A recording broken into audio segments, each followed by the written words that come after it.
Damn. Right in. No waiting. Right in. Sat down. Click record. I like it. It's good. What was that? What did you just take?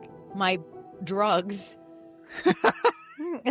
The speed that you need. The speed that I'm always doing right before Dorkspawn. Yeah. You know how we have a kind of manic energy and you can't put quite a finger on it? It's because Dillin takes it's all the drugs. It's not the anxiety or the personality or anything like that. It's just the drugs. Pure drugs, yeah. Pure drugs. No, I was for my cholesterol. Oh, nice. Yeah. Good. Because we found out it was genetic. And I was like, fun. Yeah. Good. Yeah. Oh, That's fun. My body hurts so bad. I did a okay. So I jog a lot, as we are all aware. Today I was on my Fitbit app that I have, and one of the coaches, which is literally just a YouTube video that is fancy and someone walks you through stuff, but it was exclusively like upper body strength stuff. And I was like, sure, I run most of the time, so my legs are fine. I should probably do some upper arm strength stuff. The picture was the thumbnail was the coach is a guy in a wheelchair, and I was like, sure, I mean, whatever, probably knows a decent amount about upper body arm strength. That is the hardest workout I've ever done. That guy tried to fucking kill me. Oh my God, I cannot imagine. I truly, I did it, and I was upstairs like half an hour later. I was laying down and my body was like, you need to sleep right now. You're going to fully shut down. I couldn't even do the reps the guy was asking me to do at this beginner-ass course. It turns out my arms are pathetic-ass, wet, stupid idiot noodles. But he was like, he was doing a thing where he was like, okay, take both of your like 10-pound weights and then have them like start either side of your either side of, like, you know, you just hang them beside your body and then you just lift them up to like above your head. Could not do it. I got to like halfway before my body was giving out, and I was fucking trying real hard. I was trying. I simply couldn't do it. I love that you had to say that you were trying.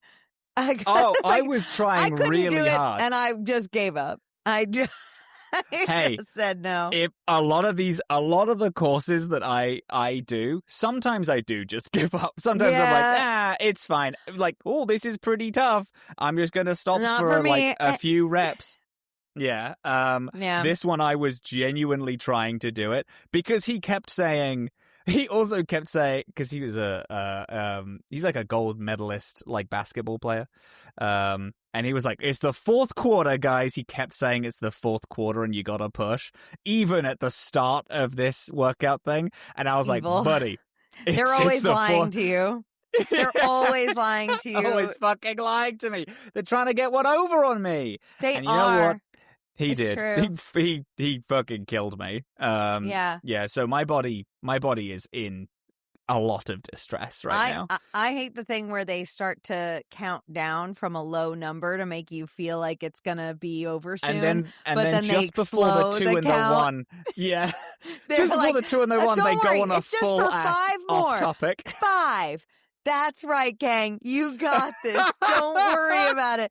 It's going to be nothing. You know, one time I was in class, I couldn't, and they tell a whole story, and then they're like, 4.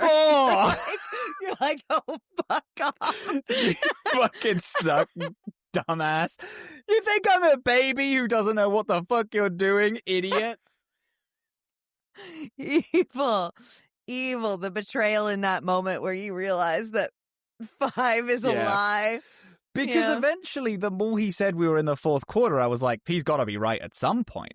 So at some point, there is the fourth quarter. We just don't know which one. He's got to not be lying to me.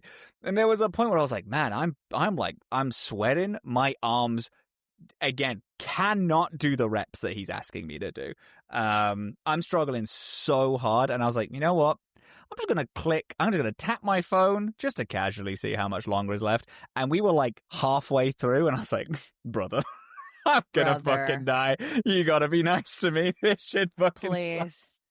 Oh my God. So now Anyway. what day was that you did that? Today? That was today? That was today, babe. Oh, you're a trooper. You know when I called and I was like, I'm fucking exhausted? It's because I had just woken up from the nap the guy forced me to take. Nah. Yeah. Oh also, my God. I found out that Fitbit have like created their own, like they call it cardio load. It's a a fitness term that Fitbit invented, and I didn't realize this because it's how much they have this weird formula that I like Googled, but I Googled it because I was speaking to my friend, and I was like, yeah, I'm not hitting my, like, if I do anything other than cardio, I cannot hit my cardio load. And they're like, what the fuck does that mean? I was like, you know what? I don't actually know. And I Googled it, and it was like, this is the weird formula. This is a thing that Fitbit invented. I was like, oh, fuck you. Fuck you, actually. Fuck off. I actually don't need you to need you to invent shit. No, Stupid. You don't need to be doing that. These glasses are But it's just numbers. I like getting the numbers. The glasses are pissing you off. Yeah, I don't like these glasses with my headphones. They don't like, my other glasses fit better under the headphone ears, and these are like too wide. I can feel them fighting with the headphones for space on my face. Anyway, sorry, keep going. These glasses are the same, but not that I can feel them fighting for space. It's that I have my ears are slightly, like, they're not at the same height.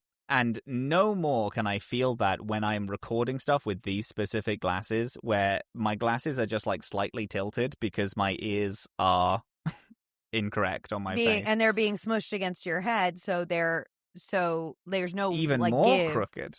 Yeah. Now I get it. I look stupid, and it drives me up the fucking You don't look wall. stupid, but I do get the I look a bit stupid. the thought. I like a big stupid guy who can't even lift a weight above his head. Oh my God. You're working out, and that's cool. And that's cool. I will. What are we doing here? No, you tell your story. Sorry.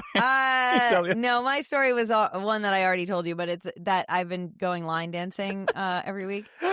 And you already know this, but the listeners don't. But I've been going line dancing every week to a beginner's class.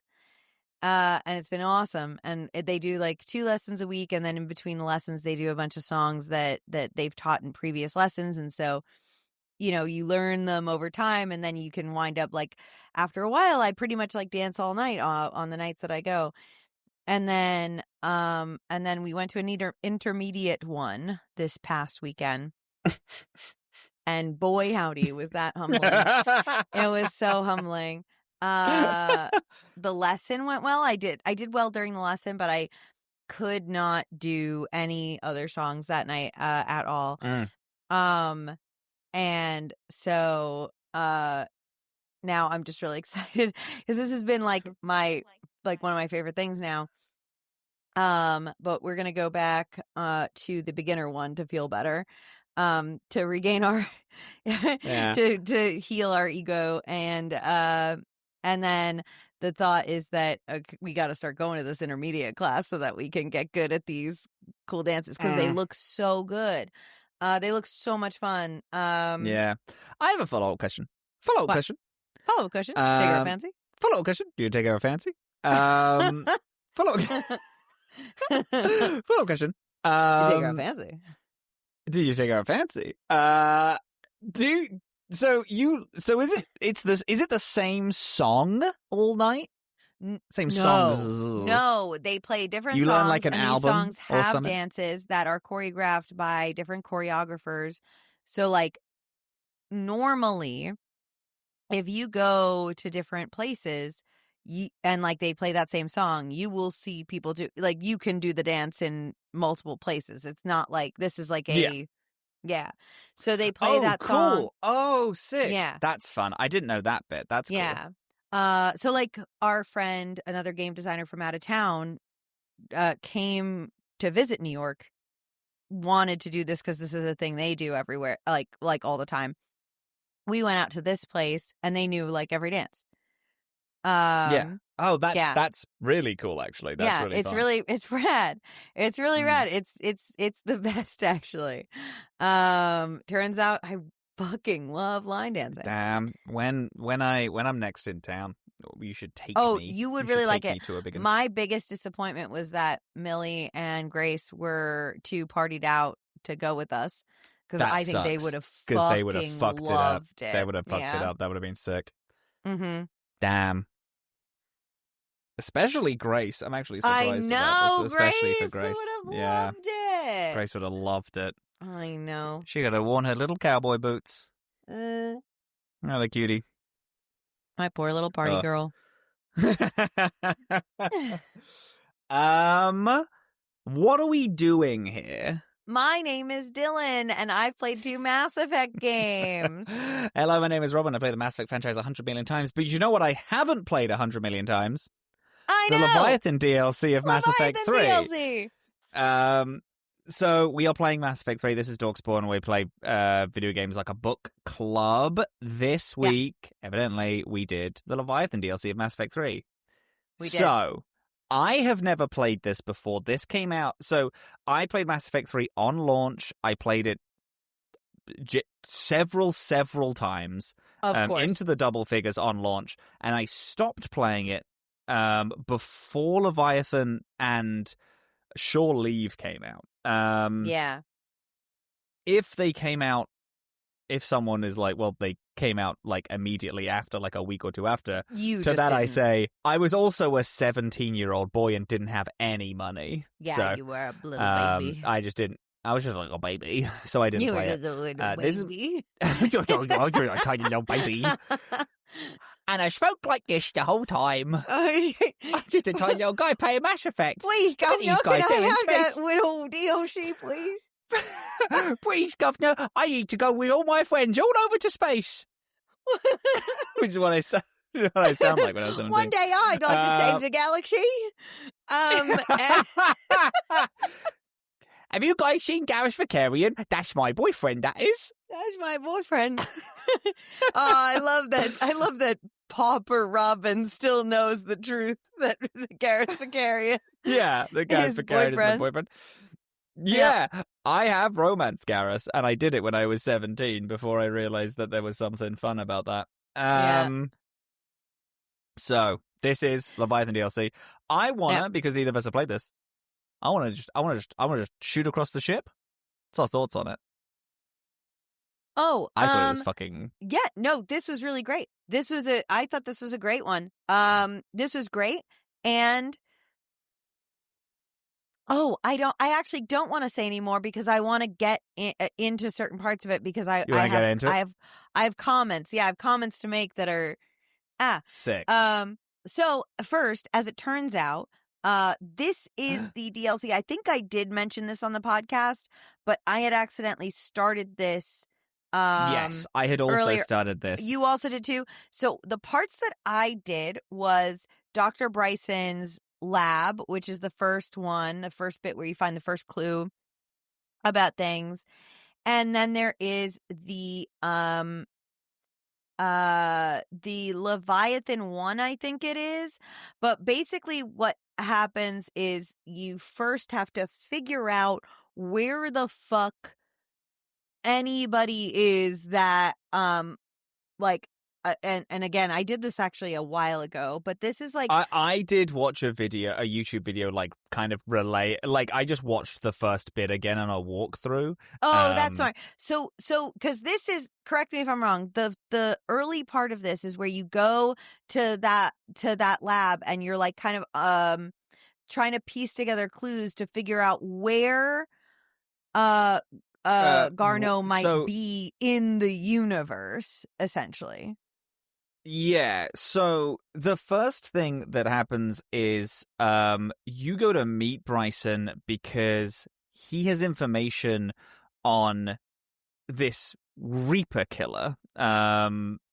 He says there is a thing that like he understands Reapers, why the Reapers are doing what they're doing, like the Reapers' motives. And also, they scooped up a dead Reaper, and he has traced it to this thing called the Leviathan, that is something that was able to destroy a Reaper just on its own.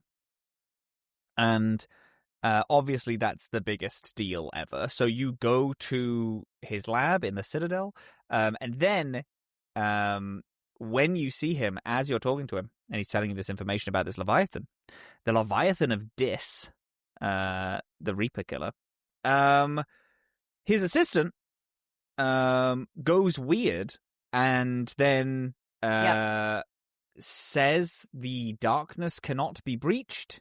The darkness must not be breached, and then shoots Bryson. And then you restrain him. He wakes up and is like, "Oh my god, what the fuck happened?" And is freaking out. You and Edie is very big in this. Edie is a very important person to have with you, because she is forced to be with you in this, like walking around the lab, and you're trying to track. Right. Yeah.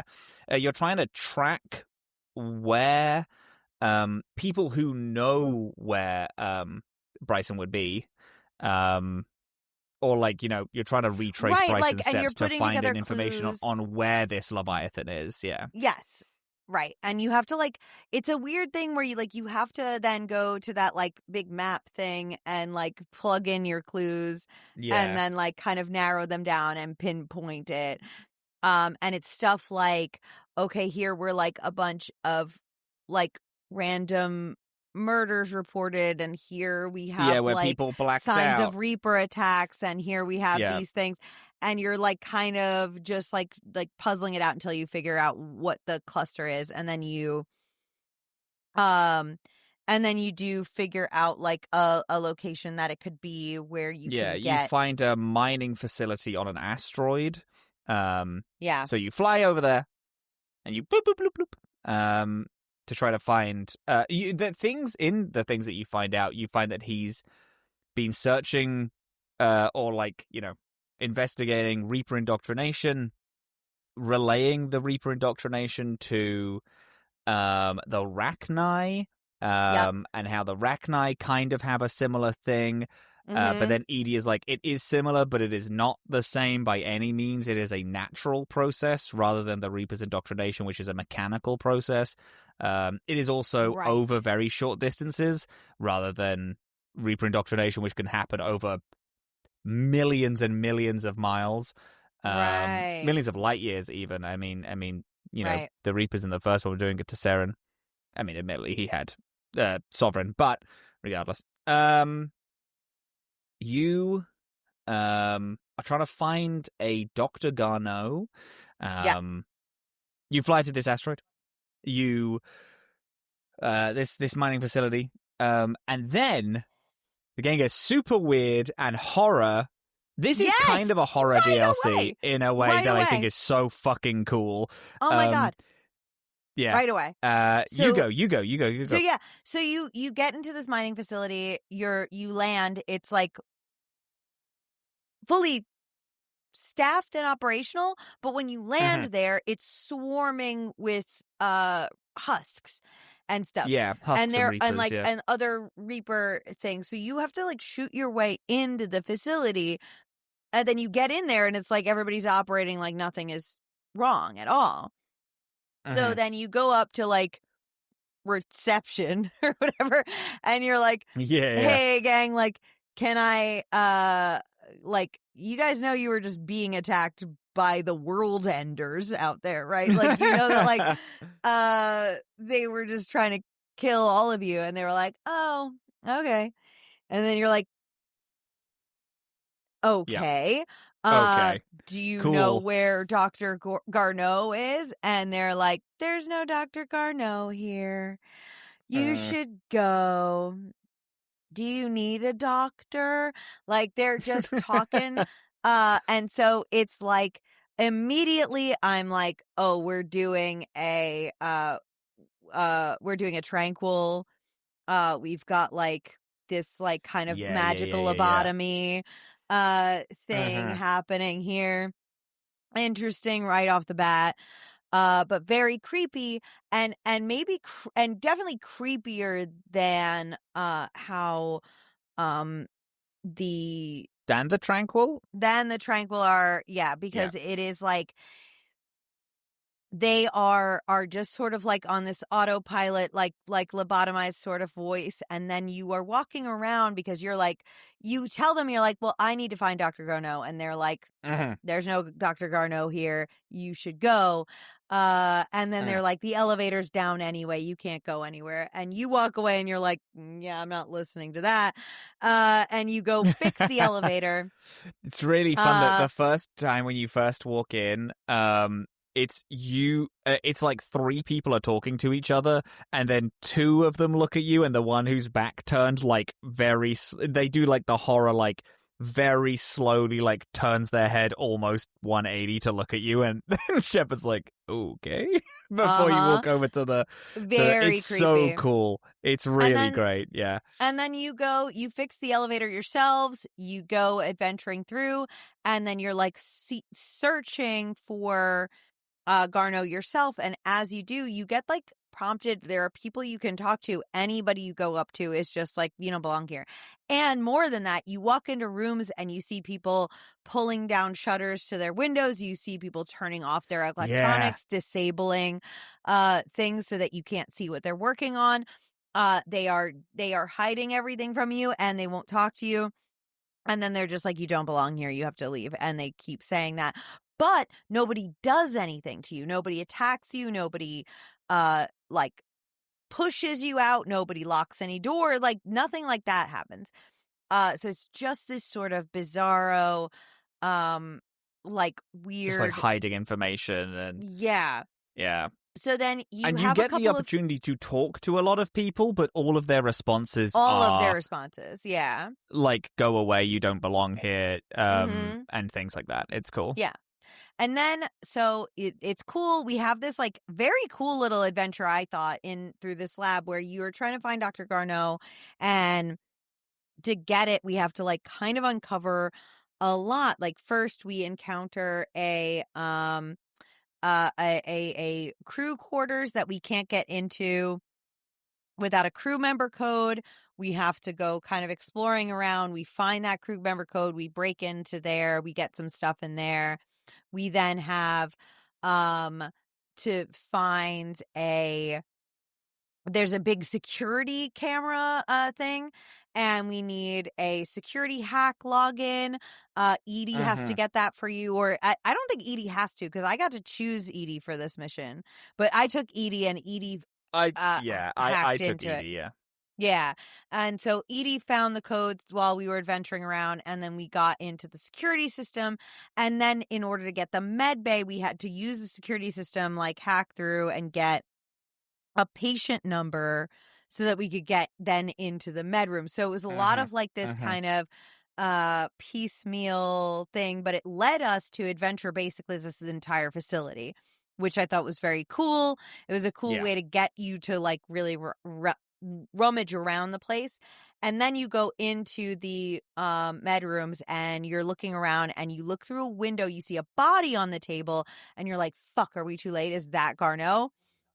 And as you're talking, a fucking creepy, shadowy figure from behind a like one-way glass in another room is like, you're looking for Garneau. And he's talking normally for a second, and then he goes cuckoo mode where he eyes is go black and starts and that's when he says the same thing that was said earlier, which was, what was it again? The darkness must not be breached. That's it. So he repeats that phrase from earlier, and then he breaks through the glass with his body and starts fucking running, booking it, and you have to book it through this place, except he's turning everything off on his way. And he's like, he locks you out of the doors. You have to like program the doors to work. So like he's running, but you're getting slowed down by every option. and then he keeps on going. Eventually you're like outside and you're about to break in, and this is where, hold on, I'm not mixing things up. This is where he's next to a Leviathan artifact now. yes, when you finally break in, he's next to against it. Yes. Yeah.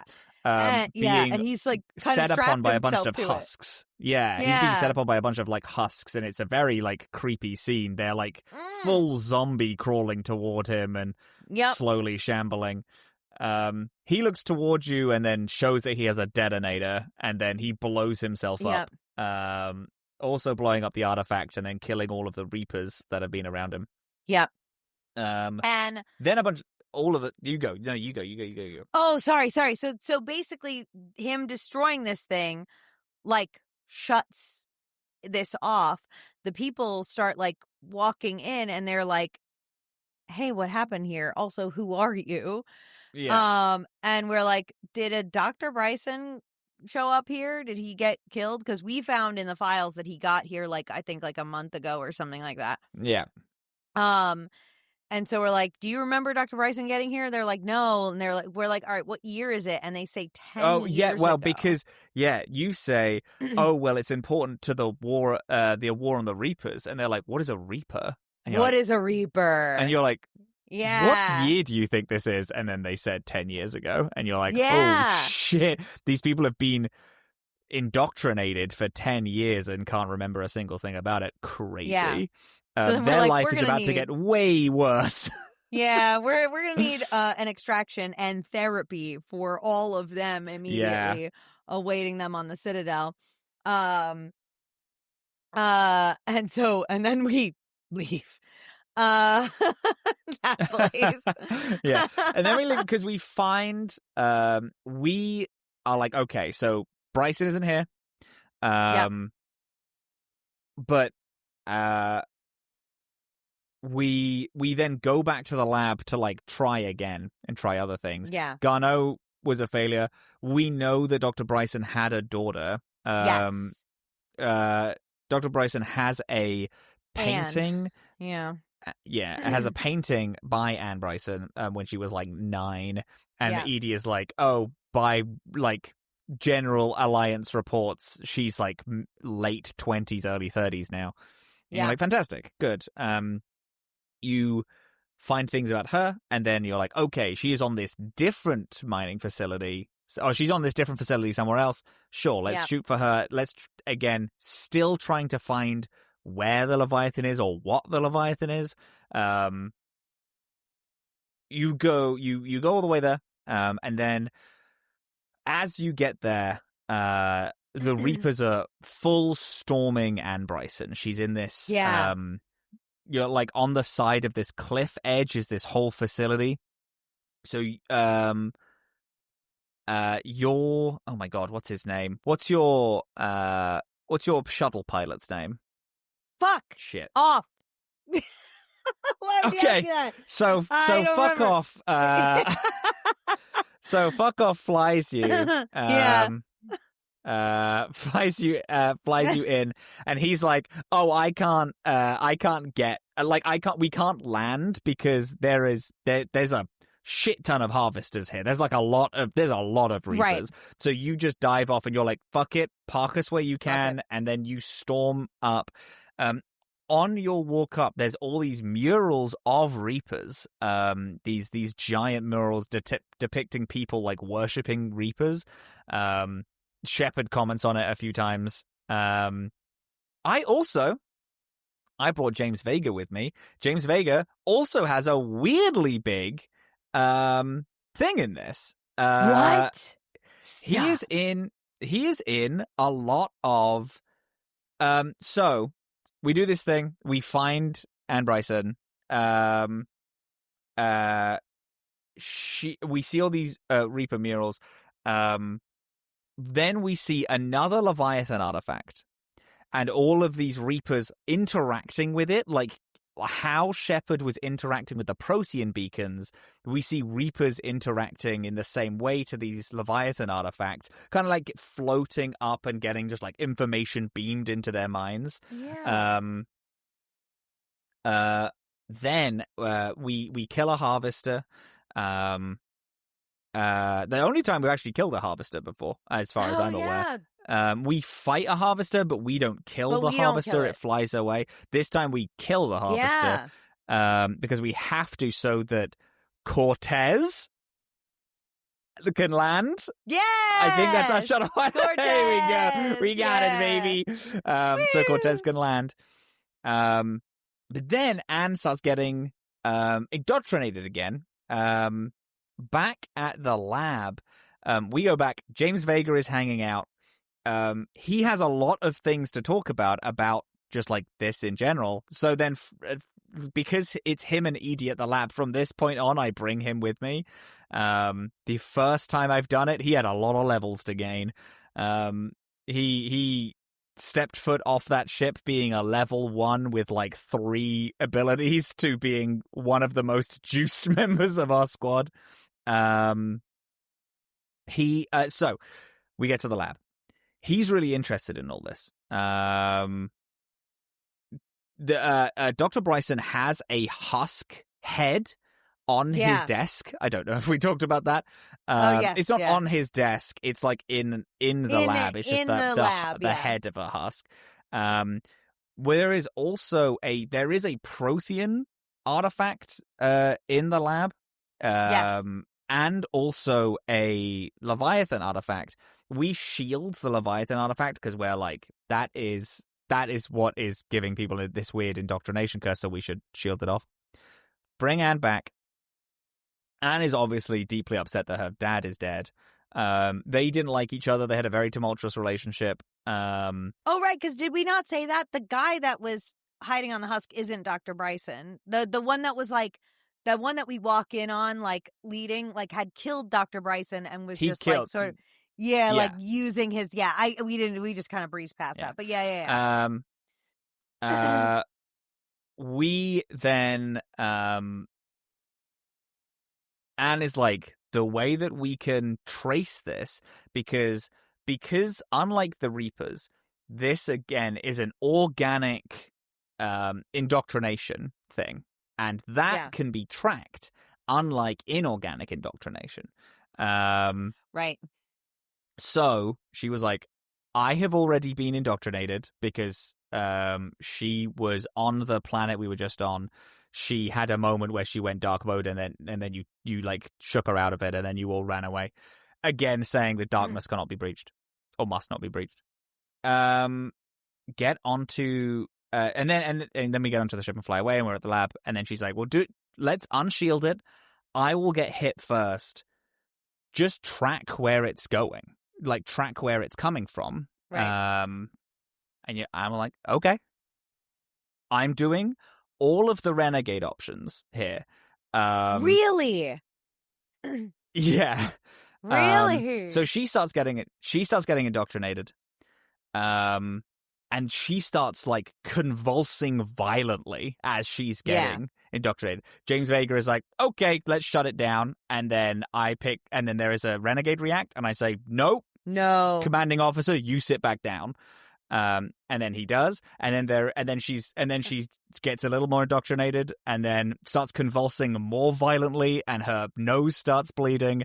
And then James Vega's like, I'm going to shut it down. You're like, I command you to sit down. This is my operation. Sit. And then he does. And then her, like, eyes start bleeding, and she then fully passes out. But every single time this renegade thing, it's like Edie is tracking. James Vega is like, hey, we have to stop this. She's being really hurt. And I'm like, nope, we're close to getting it. We have to keep doing this. And then Edie eventually is like, I got it on lock. And then Shepard immediately, like, smacks the close button, and then the shield goes up. Anne passes out, almost dead. Shepard is like, James, take her away. And then we have the point where the Leviathan is, this planet in the middle of this nowhere galaxy. the renegade is just to stop. Like she's still alive, but very, very barely. Yeah. And the renegade option was clearly just to like keep her on her, like to keep this tracker going. I don't know if anything is different if you stop her doing it. Did you stop? I imagine your reaction is. So I did the first one. I did the first one. But then I stopped. And the rest of it stays kind of the same. Got But I don't know if this is true. I heard that if you keep doing the interrupts, she dies. Or like or not dies, but like maybe like passes out or she like passes out. She does pass out. And then she's just out for the rest of the DLC. And then she's out for the rest of the thing. Because the same thing happens, but she doesn't pass out. And we still get what we need, and everything like kind of works out the way it does. Do you get her added as a war asset? No. If she gets incapacitated? No. That means that she did die. She did die during it then. Oh my God. I think she's able to walk out, but she clearly dies from injuries later. Right.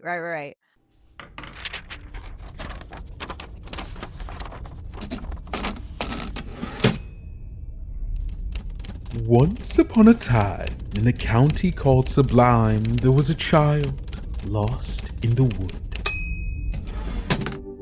Our Lives in the Wood is a horror actual play series exploring the tragic lives and stories of the citizens of Sublime County, orchestrated by one of the stranger's most devious of servants, the writer. Witness the everyday lives of those lost within this terrible wood and glimpse the hope shining dimly in the dark. Enjoy tightly edited episodes with immersive sound design and a rotating cast of guests playing a wide variety of indie TTRPGs. Brought to you by Tales Yet Told, wherever you get your podcasts.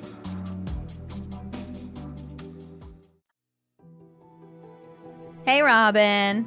Hey, Dill.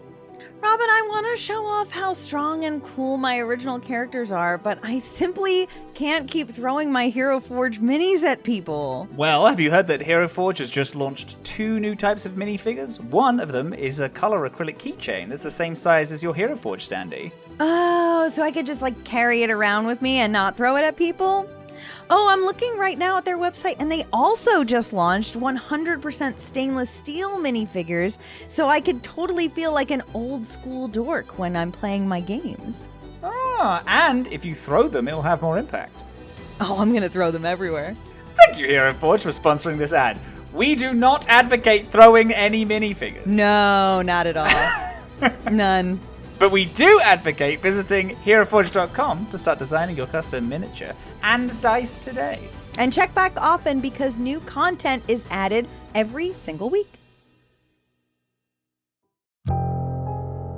You see, looking up from the ground, blood-red clouds boiling across the sky. You did ask me to bring the thunder. Agent! Help! I've got the chalice, please! Well, if they're following you, then I guess that takes care of a loose end for me.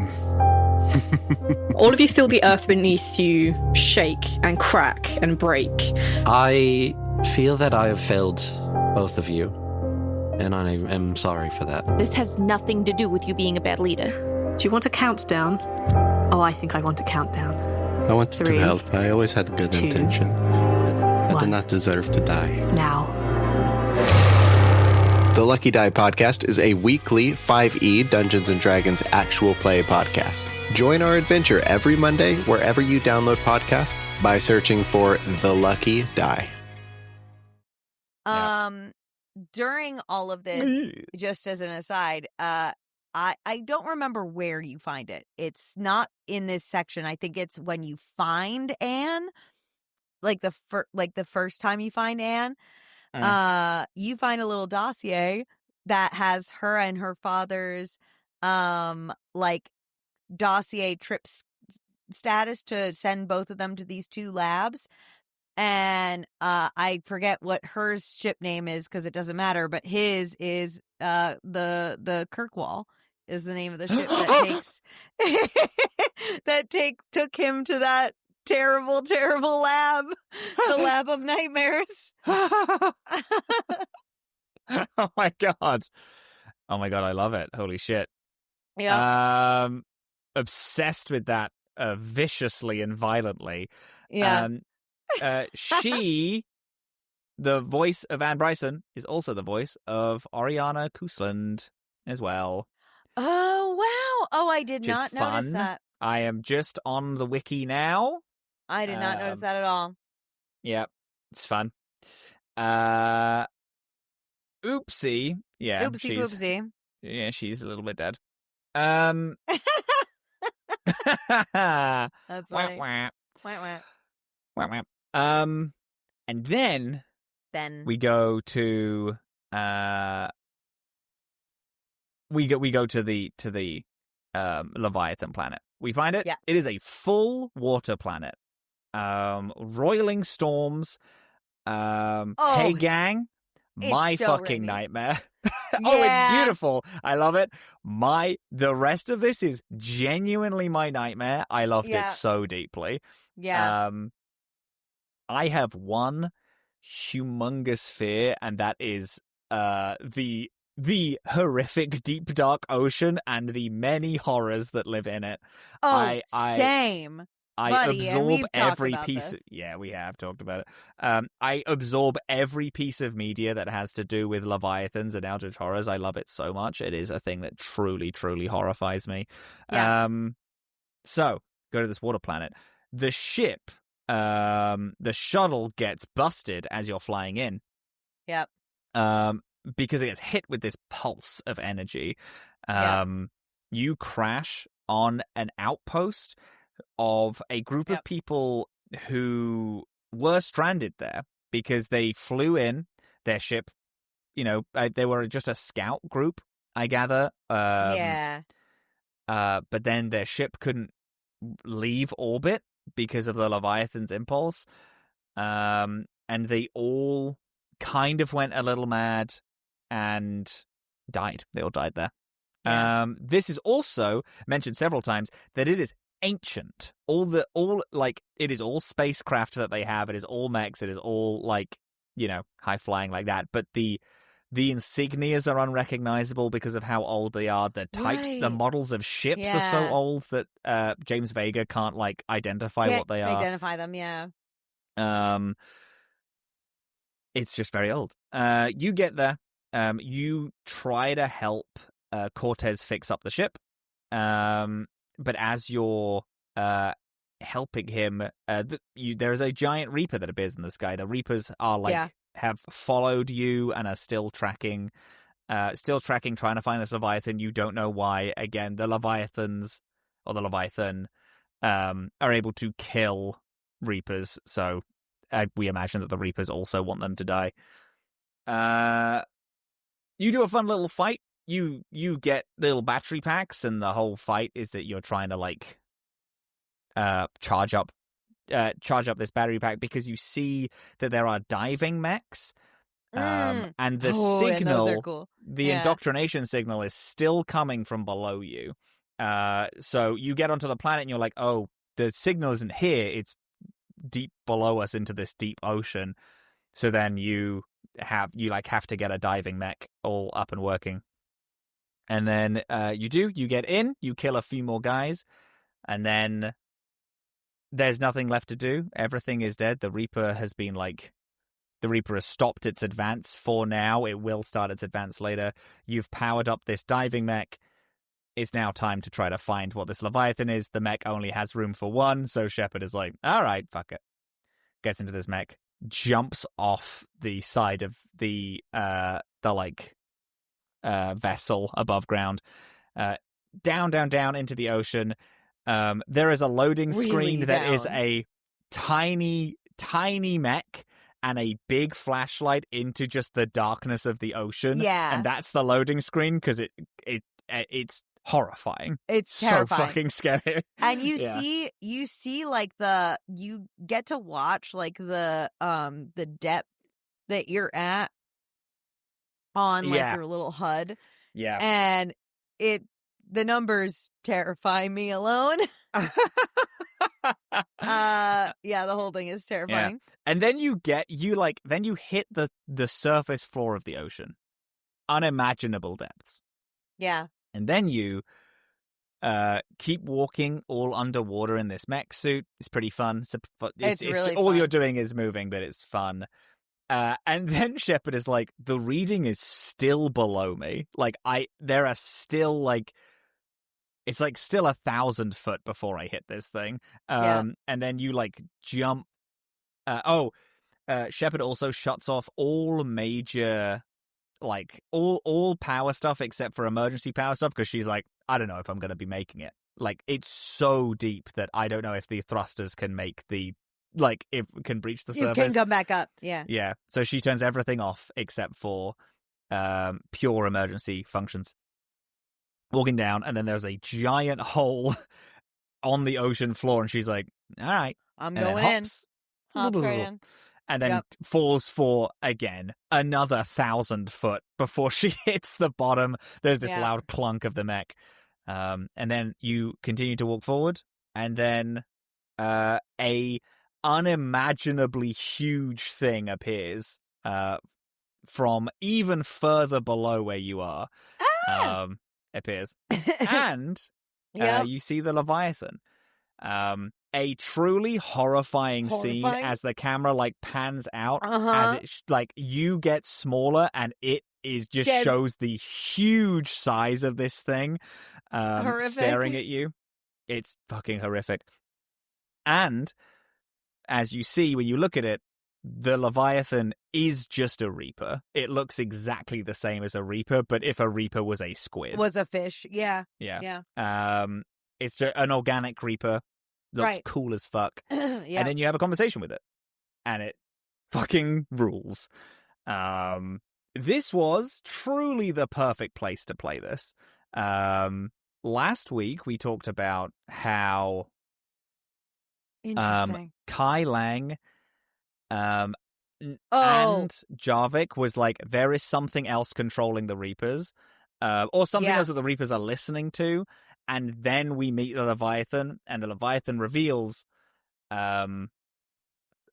so hundreds of millions of years ago, the Leviathans were the apex race in the galaxy. They indoctrinated everything. And everything just lived in this like indoctrinated state and were happy. They could provide for them. And then the Leviathans, so then it turns out that all the people worshipping the Reaper that we saw on the Ambrison mission actually weren't worshipping a Reaper. They were worshipping a Leviathan, because the Leviathans had mind controlled everyone to do that. The Leviathans then decided to build an AI to best do what is best for everyone in the galaxy. For how to like have because the Leviathans saw that there was this one alien race that got so smart they ended up killing each other, and the Leviathans were like, they were like, nope, that's crazy. You can't do that. That's crazy. Why would you do that? We know how to take care of you. Don't worry about it, kitten. Don't worry about it, kitten. Daddy's got it. We'll build you a mom. Giant mom AI. Yeah. And then but giant mummy AI, and giant mummy's AI's only program was to do what's best for the galaxy, to have it survive as long as possible. This AI looked at every single organic race and saw every organic race kill themselves by these giant weapons of mass destruction, and came to the conclusion the best thing to do is, before they get to that point, eat them. Eat all of the ones that are going to destroy the galaxy. And then they built themselves a body based on Leviathans, and then that's where the Reapers were born. Yeah.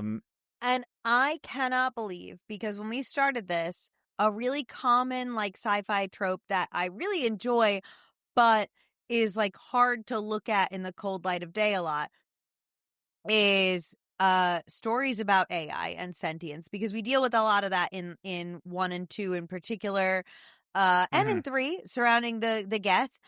A lot is like, you know, like these creatures who like were not built with sentience and then developed it somehow, and like how do we reconcile that, and should they have personhood, et cetera, which are great stories, awesome stories, but we're using terminology that now we are dealing with and facing in real life here now, that actually the terminology that we use for these stories matches like this kind of horror thing where like you're feeding into a machine that is just amalgamating all of the horrors and biases of everything that's fed to it. It's not really an intelligence. It is an algorithm that is filled with biased information.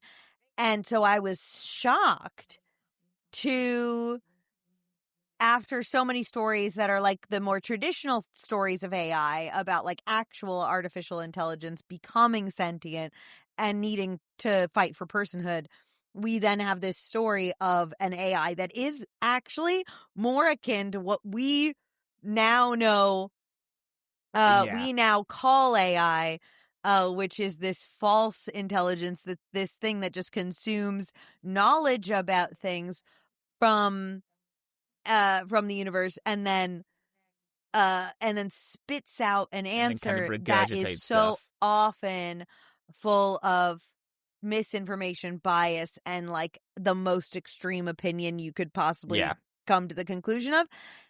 And that was like fascinating. Yeah. Really cool. Deeply. A fucking such a cool way to be like, this is what the lead villains, this is how the lead villains became what they are. Like, because a lot of this, because genuinely, so I didn't know, I knew a little bit about this DLC going in. I knew that Leviathans were like based on Reapers, Reapers were based on Leviathans, but I thought that it was that the Leviathans were the last race that the Reapers devoured. Oh, so right, because that makes sense, because the Reapers do sort of take they kind of adapt shape. things that and that's what I thought that was. I did not know I was going into the Reaper creation myth. So fucking cool.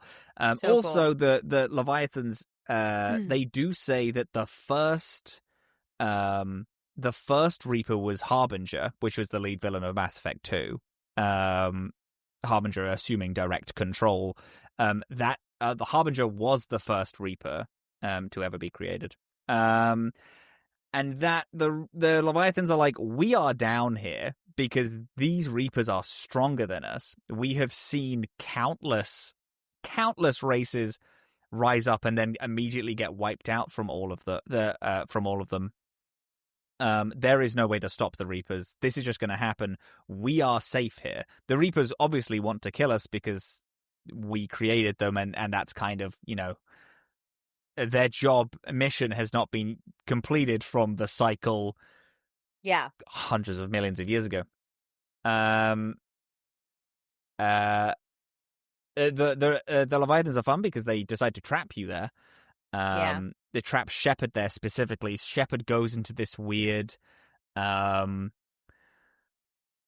mind indoctrination realm, and we see Shepard like convulsing in the chair of the in the chair of the mech, as Shepard is arguing with them that this time will be different because you've all seen me. And that's a thing that she says, which is fucking cool. She's like, you know it will be different. You've seen me. Like, if you're in my mind, you're seeing what I'm doing. You've seen what I've done. Like, yeah. She's like, God, she's the coolest woman in the fucking galaxy. This is so sick.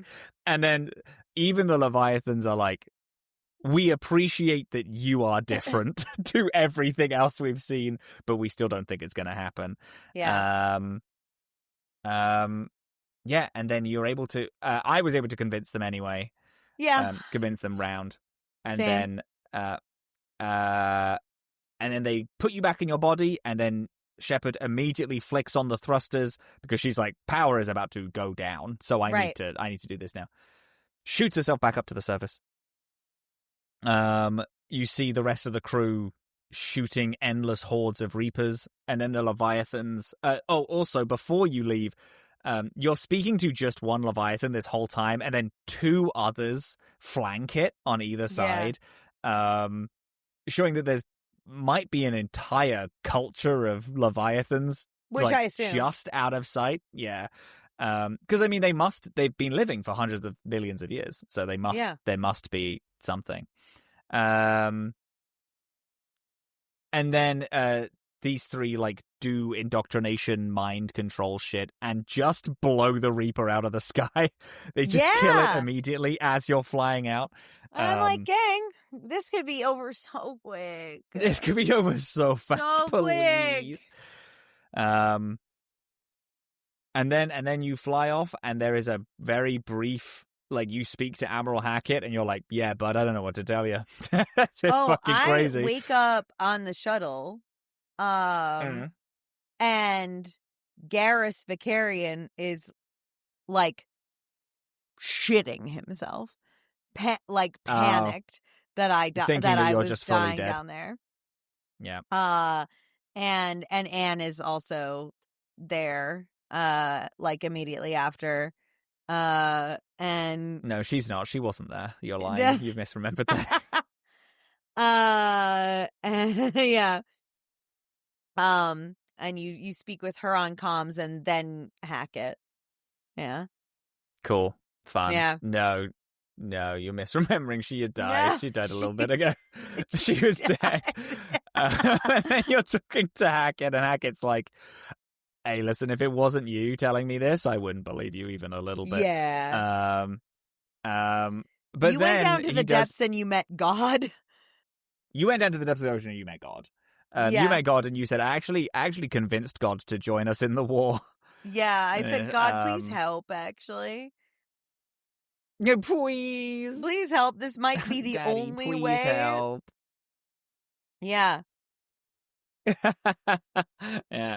So we have the Leviathans as and we have the Leviathans a war joining asset us now. As a war asset, and the fact that they're not like the power that they give you is 100 billion power in a war effort is crazy. It's like I don't know. It's funny. It was such. I think I checked. And it was something ridiculous. I saw the thing, but I didn't check what it was. It was it was like in the low hundreds. It was like a 300, 400.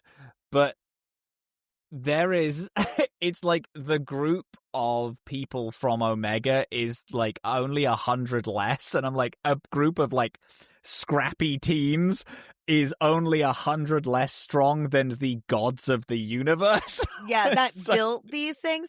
But my thought is that they are confined to a space, like to a single planet. Yeah, they also like. Yes, they have range, but they only have range through their artifacts, so they can't actually do a huge amount of stuff. Right. Yeah. I imagined that as soon as the Reapers get it's more that it's not they're weak. It's that the Reapers will send a huge amount of Reapers to the planet, and they will kill all the Reapers that are hitting their planet. So it's like there's just less forces attacking Earth, because they've diverted a bunch, rather than they're actually not that strong. That's what it has to be. Is what I think it is. In my opinion, yeah. Yeah. Fucking cool as shit, actually. Cool. An awesome world build DLC. Good world build, good adventure. Not like, I feel like a lot of Dragon Age's really good DLCs are also really challenging in a way that's like daunting. Sure. I felt like this was a good mix. Like I didn't feel like I was struggling the whole way through. We are also at the end of the game. We are like dead at the end of the I game. did actually see a couple people, now that you mention it, when I was looking up something, because at some point I had to look up something because I got lost or I couldn't find my way through something. Oh, it was way, way back in the first Dr. Bryson's facility. I could not figure out how to get the codes to the security desk. So whatever. I was like looking that up because I was like, I fucked something up. I am lost here. I saw and I did not get the answer that I needed, but I did find somebody saying that you can trigger this at almost any level. Like it's like, or like the opportunity to trigger Leviathan comes super, super early. Well, because we both accidentally did the opening of this. That's true. We both did the opening bit really, really early, and then we would have had a bad time, probably. But yeah, I feel like this was like very, it's fucking good. Cool. God, it was Whereas cool. I feel like even doing the Deep Roads in Inquisition at the end of the game, I still feel like I'm fighting for my fucking life. I completely forgot about the Deep Roads expansion. I know, I the fucking Descent. hated that. Oh my God, the Descent sucked so hard. Damn. And I was you're fighting so right, all actually. this Yeah, this is way for, like, fucking easier than the Descent. Yeah, and the lore that you get from it is great, but the fight that you have to do to get any of it is like, oh my fucking God. So this was like a much better mix. Damn. I know, me too. It's so infuriating. God, I hated that. It's so infuriating. Man, that story is good though. That's story's a cool good. Fucking story. I know, and that's the thing. But I'm like, the this story is great. Some of my favorite Dragon Age. The gameplay is completely dog shit. Not Trash. to talk about Dragon Age in our Mass Effect show. But yeah. I mean, but the relation it's a Dragon Age show, and we're also that's the thing. Like, it is like, I really enjoyed this mix, and I think that makes such a good DLC. It isn't like. It is great lore, great history, great additional plot. It still felt very deeply connected to the main plot. It did not feel like a side quest. Did not feel like unnecessary. In fact, it feels like deeply connected. But it also didn't feel like I was fighting for my life just to get get this big story things. Yeah. No, it's great. It's so cool. I didn't know any of this beforehand, and it was just so... The Leviathans are just so cool. I love it. It's crazy that we haven't had a deep water adventure yet. It feels like such a sci-fi thing. Yeah. Was so cool. I really loved how horror it started. And then it also, like, the ended also pretty horror. But I loved the puzzle bit right at the beginning of the lab where you had to find all the pieces and then try to slot them, try to narrow down what galaxies and planets you were looking for. And then the puzzle combat that happened when you're trying to charge up the batteries, by running back and forth and avoiding combat. I thought that was really cool. The cutscenes were weirdly really dynamic. There was a lot of moving from this is a cutscene to this is now gameplay that was really fun. Oh, there was a lot of smooth. Rather than hard cuts, it was a lot of sweeping cameras that then settled. That I settled I know that's a weird really thing to bring up, but it's a thing I really liked. Yeah, I do like that. This game does that a lot in general, but this DLC does it really well. Yeah. Really well. Yeah. Yeah, I agree. A lot of the characters had a lot to say. Edie was a kind of must bring along because she's put in your party in the lab, and then I was like, oh, well, I'm bringing you along then because clearly you have a lot to say, and she did. I had forgotten she was put into your party in the lab, but I brought her along for most of it. I really do like that they put James Vega in as like a pretty... Because otherwise... As a guy. Because otherwise I would literally never speak to the guy ever. I would never speak to the guy. But I thought that was fun. Relating the Leviathans to indoctrination to the Rachni was also really cool. Yes. Because there was a brief mention of... a brief mention that the Rachni during the Rachni Wars had the Leviathans' indoctrination in them. Like they were indoctrinated by the Leviathans to do the Rachni Wars. And that's why the Queen in 1 is talking about how her song was wrong during that time and like how the song was wrong. Right. Yes. Because the Leviathans were infecting it. And I was like, that's fucking cool. And then now the Reapers are doing the same thing. It was just fun. It was really sick. fun. Really fun, No, really great cool. lore. I like the fact that they bring up Harbinger, how Harbinger was the first Reaper, because you know he was such a big voice in 2. Yeah, I just think it was just really, really cool. It was great. No, it was a really genuinely great time. Yeah. I could have used, if I'm to do full critique, I could have used a tiny bit of choices in it. Yes. Yeah. I didn't feel like there were any choices that I was making that mattered. Yeah, like, because I Anne Bryce knew dies that no matter what, and she dies no matter what, so that doesn't matter. So it doesn't matter if you're good or bad. No, I do actually agree with you, though. I do think that I get why they don't include as much choice in DLCs. I know it becomes trickier to do that. But I feel I really enjoy when a DLC can really impact the main game in a way. Yeah. And I know it's tricky, but I love it. And I agree. That would have been my note too. Yeah. It's just like one thing of having them not join you at the end, I think could be cool. I don't know how that right, would because happen, as far as I'm like, aware, that as long as you complete the DLC, they always join you. And it's a thing with a DLC where I'm like, this is self-contained enough that I know for a fact you don't need them to complete the final battle. Right. Because I never did when I was playing it. So that would be a thing. Have you have the ability interesting. to fuck up? Have you, like, give you the ability to fuck up really bad? Right.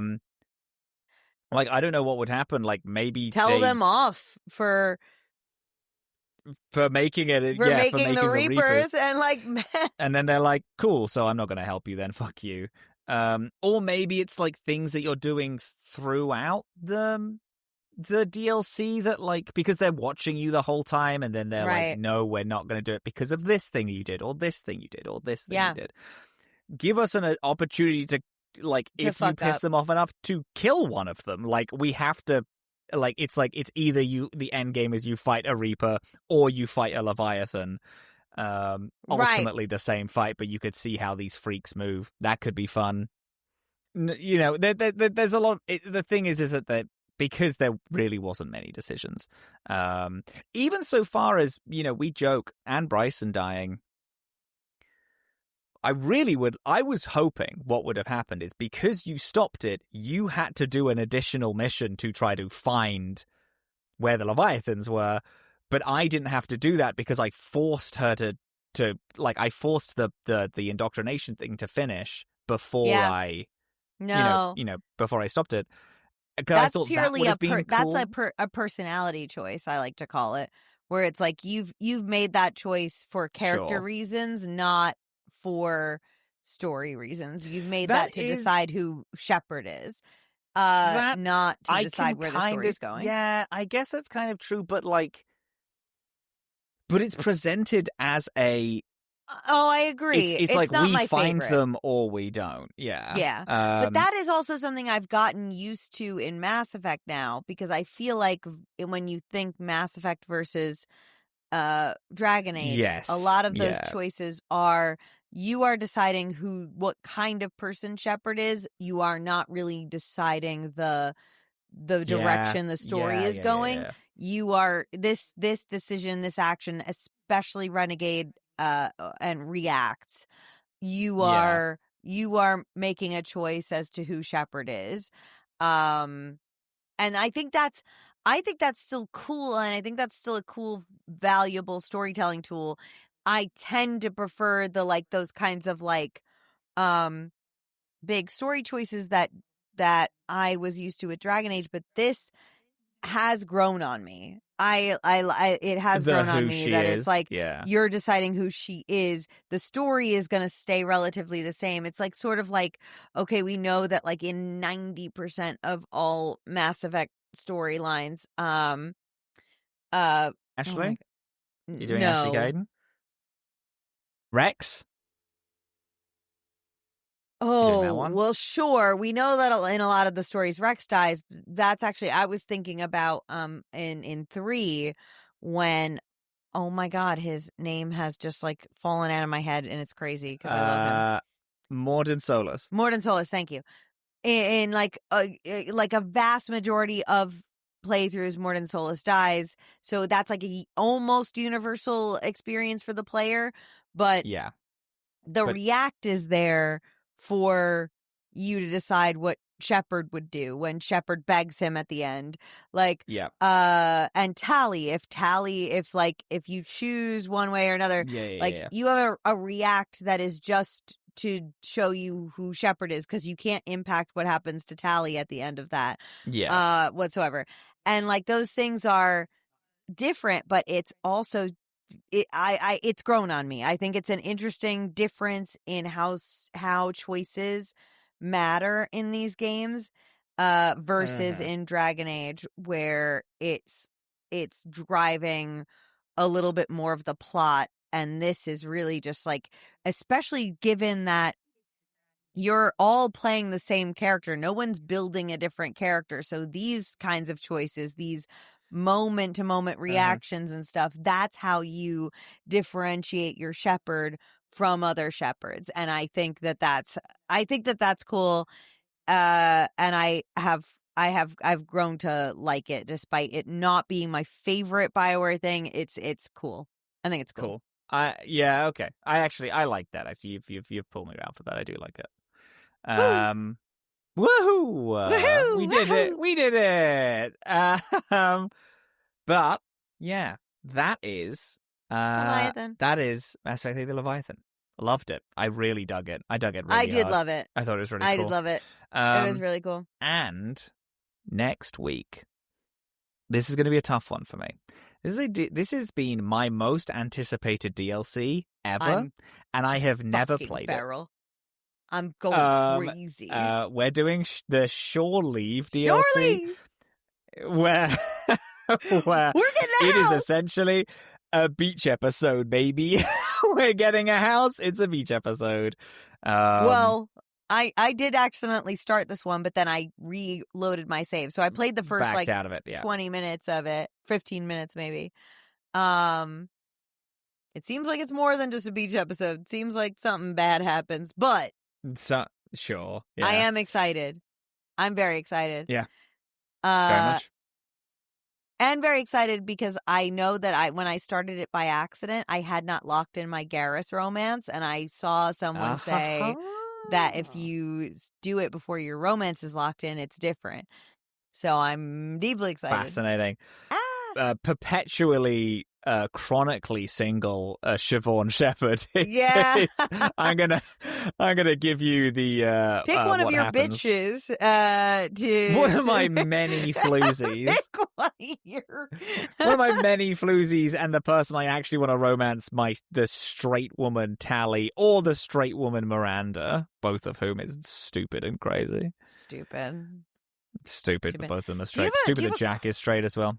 Do you have a quote for us? I think it must be the darkness must not be breached. The darkness must not be breached is the one. That's the one. Must not be breached. Okay, do you want to do it on 3? Yes. Okay. Do you want to count us in? Hey, gang. Thank you so much. Thank you so much for listening. We appreciate you so much. Again, as we said, next week is Mass Effect 3 Shore Leave. We appreciate y'all. Join the Discord. We have a Patreon. Yes. Please. Please But in the stop. meantime, The darkness must not be breached.